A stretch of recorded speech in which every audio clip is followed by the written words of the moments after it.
Bonjour à tous les étudiants et à toutes les personnes qui sont intéressées par la fiscalité au Maroc. Donc, on va commencer ce cours de fiscalité par une introduction.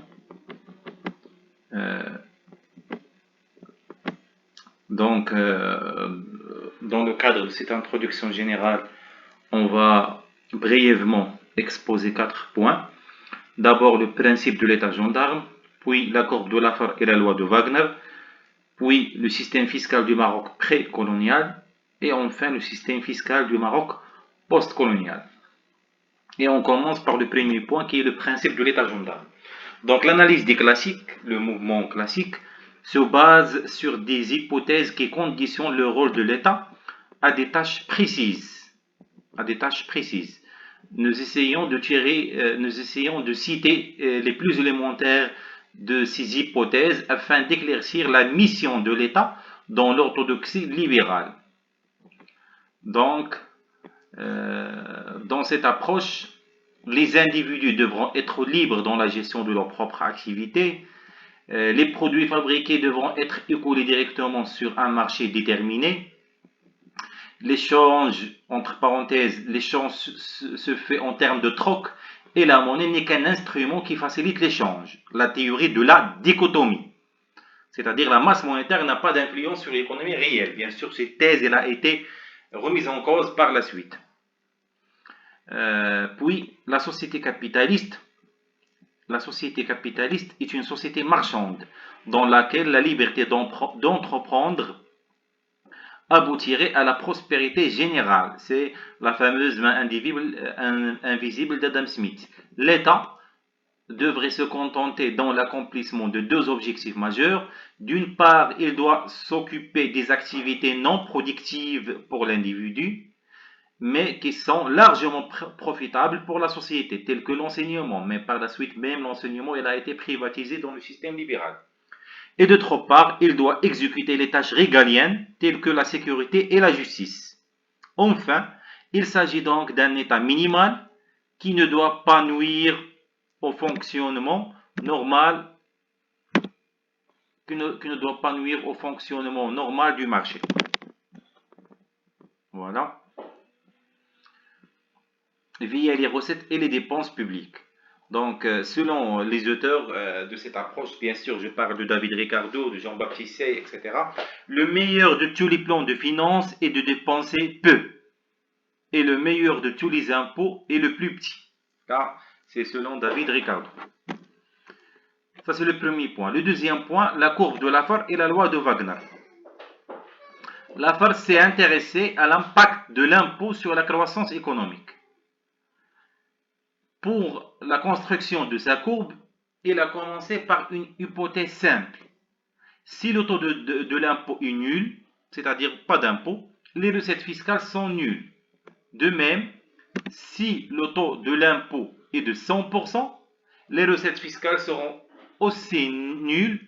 Pourquoi? Parce qu'aucun agent ne va travailler si vous travaillez 100% pour l'État. Donc pour la fin, entre ces deux extrémums, c'est-à-dire le taux de l'impôt égale 0 ou le taux de l'impôt égale 100%, la FAR stipule l'existence d'un maximum de l'impôt, IM, impôt maximum, au-dessous duquel il y aurait diminution des recettes fiscales. Donc voilà la fameuse courbe de la FAR. Ici vous avez le taux de l'impôt et ici le revenu. Vous remarquez pour un taux d'intérêt, pour un taux 0, les recettes fiscales c'est 0. Donc, les recettes fiscales augmentent. Voilà, vous avez R1 pour T1. Et là, c'est TM, c'est-à-dire le taux d'impôt maximum. Il y a R2. À titre d'exemple, je vais dire n'importe quoi. Si le taux de l'impôt il est de 40%. Donc, on va travailler et on va gagner 60%. D'accord? On va continuer à travailler. Voilà R2. Mais si le taux de l'intérêt est de 80%, donc je ne vais plus travailler. D'accord? Donc, du graphique, de la zone T1 à Tm, cette zone-là, représente l'intervalle de la politique fiscale permissive. Si le taux d'imposition dépasse Tm, voilà, il y aurait diminution de recettes fiscales, d'où sa célèbre citation « Trop d'impôts tue l'impôt ». Trop d'impôts tue l'impôt. Bien sûr, on trouve cette citation chez Ibn Khaldun.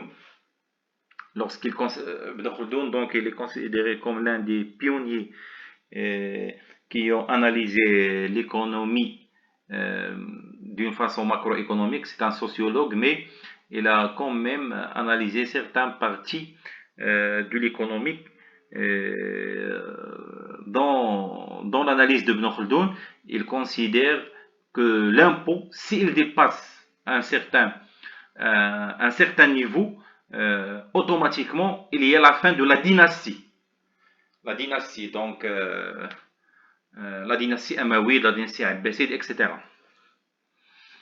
Donc, maintenant, on passe à Adolf Wagner. Et pour Wagner, et contrairement à la thèse classique, c'est quoi? Je l'ai déjà expliqué, c'est-à-dire l'État doit dépenser moins. Il considère que le financement, il considère que l'industrialisation de l'économie, conjuguée aux besoins sociaux, oblige toujours l'État à augmenter leurs dépenses. Donc l'État, il va toujours augmenter les dépenses. Par conséquent, plus que l'État se civilise, plus qu'il est dispendieux. Donc il y a augmentation des dépenses automatiquement. Pourquoi? Parce que l'État se civilise. Donc il y a, il y a développement économique, donc on doit former les gens, on doit faire une mise à niveau de l'appareil administratif, donc il y a des dépenses. Donc par conséquent, au niveau fiscal, il y a toujours une charge fiscale maximale tolérable pour le contribuable. D'accord, c'est ce qu'on a vu avec l'accord de l'AFRA. Mais au niveau des dépenses, il évolue toujours dans un tronc aussi.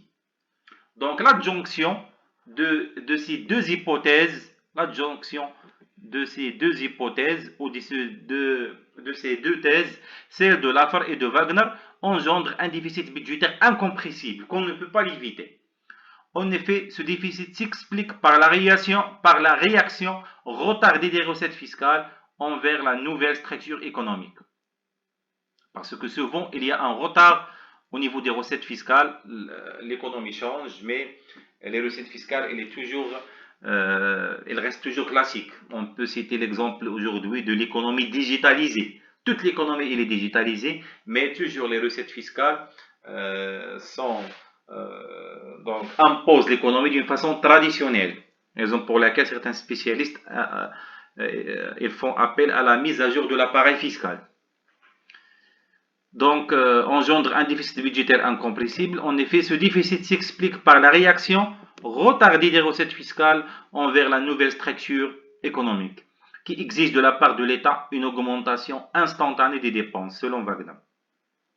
Voilà, on a terminé avec le deuxième point. On passe au troisième. Le premier point et le deuxième point, c'était un petit peu la théorie de l'impôt. D'accord? Maintenant, le troisième point, on va toucher au système fiscal précolonial au Maroc. Donc, rapidement, je vais présenter cette partie. L'économie du Maroc précolonial se caractérisait par une structure spécifique au niveau de ses recettes et ses dépenses. Au niveau des recettes, on distingue les impôts suivants: zakat et l'ashur, kharaj, mex, freda, etc.